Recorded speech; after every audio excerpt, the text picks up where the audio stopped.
Hello friends, જય શ્રી કૃષ્ણ. મારા કિચનમાં તમારું સ્વાગત છે.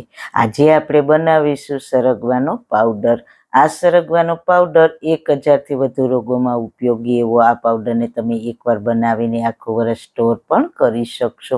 અને હા, આંબળા કરતાં પણ 3 ગણું વિટામિન સી અને કેલ્શિયમથી ભરપૂર સરગવાના પાન, ફૂલ, સિંગના ઉપયોગથી હાડકાં મજબૂત થાય જ છે. સાથે સાથે થાઇરોઇડ, ડાયાબિટીસ, કોલેસ્ટ્રોલ, ત્વચાના રોગ, પથરી જેવા 1000થી વધુ રોગોની સામે રક્ષણ કરે છે.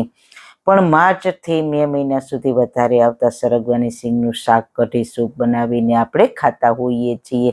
પણ બાકીના સમયમાં સરગવાના ગુણ મેળવવા માટે આજે વસંત કિચનમાં અત્યારે માર્કેટમાં ખૂબ જ સરસ સરગવાની સિંગમાંથી આખા વર્ષ માટે સ્ટોર કરી શકાય અને સરગવાના ગુણ પણ મેળવી શકાય તે માટે પાવડર બનાવીશું. અને ખાસ તો બાળકો જે સરગવો ખાવાની ના પાડે ને, તો બધી જ રસોઈમાં માત્ર 1 ચમચી સરગવાના પાવડરના ઉપયોગથી વાનગીમાં ટેસ્ટ તો વધશે જ, સાથે સાથે સરગવાના હજારો ફાયદા 12 માસ મેળવી શકાય છે. અને રસોઈમાં ટેસ્ટ તો એવો આવશે ને કે તમને ખ્યાલ પણ નહીં આવે આમાં સરગવાનો પાવડર ઉમેરેલો છે. તો ચલો રેસીપી સ્ટાર્ટ કરીએ. રેસીપી સ્ટાર્ટ કર્યા પહેલાં જો તમને મારી રેસીપી ગમતી હોય અને હજુ સુધી ચેનલને સબસ્ક્રાઈબ ના કરી હોય તો પ્લીઝ સબસ્ક્રાઈબ કરજો અને બાજુમાં આપેલ બેલ આઇકન પ્રેસ કરજો, એટલે નવી નવી રેસીપીના નોટિફિકેશન મળતા રહે. વાળના તમામ પ્રકારના પ્રશ્નો સોલ્વ કરતું 42 જડીબુટ્ટીઓથી બનાવેલું ઔષધિ તેલ, જે અમે લોકો જાતે જ ઘરે તૈયાર કરીએ છીએ, કોઈ પણ કેમિકલ્સના ઉપયોગ વગર, બિલકુલ નેચરલ છે. 42 જડીબુટ્ટીઓ ભેગી કરીને લોખંડની કડાઈમાં ઔષધિ તેલ તૈયાર કરવામાં આવે છે. જો તમારે ખરીદવું હોય તો તેના ઓર્ડર અમે લઈએ છીએ. ઓર્ડર કન્ફર્મ કરવા માટે વોટ્સએપ નંબર સ્ક્રીન પર જોઈ શકો છો. જો તમારે આ તેલનો પૂરો વિડીયો જોવો હોય તો તમને આ ચેનલ પર મળી જશે અને ડિસ્ક્રિપ્શન બોક્સમાં લિંક પણ મૂકેલી છે. સૌથી પહેલા ખૂબ જ ગુણકારી સરગવાનો પાવડર બનાવવા માટે મેં અહીંયા 600 ગ્રામ જેટલી સરગવાની સિંગો લીધી છે. સરગવાની સિંગનો પાવડર બનાવવા માટે સિંગ આવી દરવાળી, થીક, મીડિયમ, જાડી અને લીલી હોય તેવી સિંગની પસંદગી કરવાની. તેમાં ગળનો ભાગ વધારે હોય છે.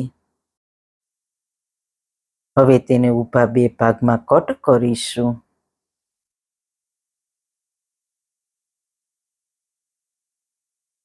તમે જોઈ શકો છો સિંગમાં 2 કૂણા છે અને ગળનો ભાગ વધારે છે. પછી તેમાંથી નાના ટુકડા કરી લઈશું. આ રીતે નાના ટુકડા કરવાથી સરગવાની સિંગ ઝડપથી સુકાઈ જશે. તો બધી જ સિંગોના નાના નાના ટુકડા કરી લીધા છે. હવે આ સિંગને સુકવવા માટે તડકામાં થાળીને રાખી દઈશું. માત્ર 2 જ દિવસમાં સરગવાની સિંગના ટુકડા સરસ સુકાઈ ગયા છે. હાથથી આ રીતે કટ કરીએ તો આસાનીથી કટ થઈ જાય છે તેવા સુકાઈ ગયા છે. જો તડકો ઓછો હોય તો થોડા વધારે દિવસ સિંગોને સુકાવા દેવાની, પણ હાથથી આ રીતે ટુકડા થઈ જાય તેવી જ સુકવવાની. હવે લઈશું મિક્સર જાર, તેમાં સિંગના ટુકડાને ઉમેરી દઈશું અને તેને પીસી લઈએ.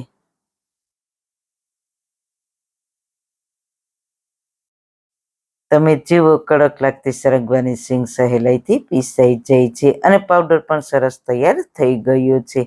હવે પાવડરને ચાળી લઈએ. જો તમારે એકદમ ઝીણો પાવડર કરવો હોય તો આ ચારણાને બદલે મેંદો ચારવાના ચારણાથી ચાળવો. માર્કેટમાં તૈયાર મળતો પાવડર હોય છે ને તે સરગવાના પાનનો હોય છે, માટે તે એકદમ ઝીણો હોય છે.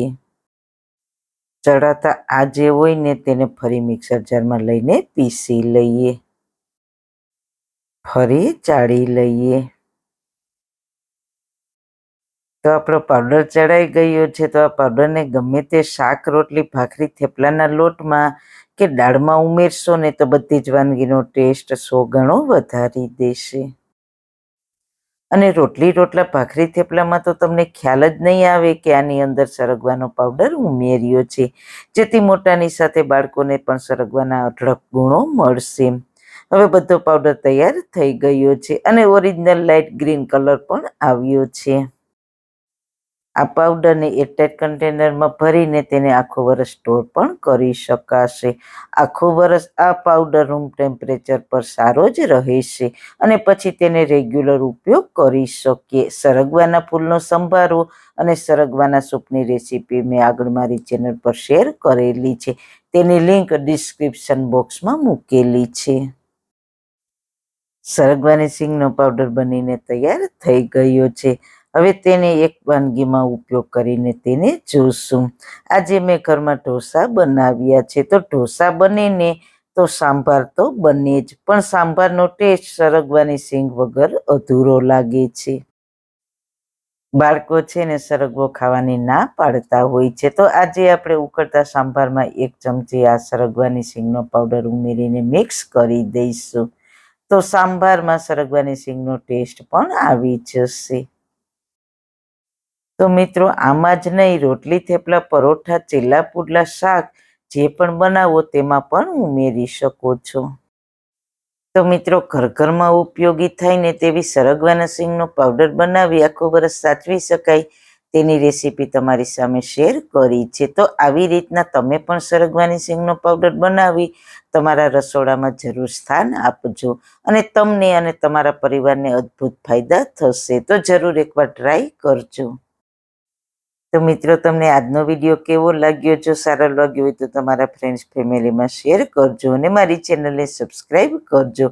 ફરી મળીશું એક નવી જ રેસીપી સાથે. ત્યાં સુધી બધાને મારા જય શ્રી કૃષ્ણ.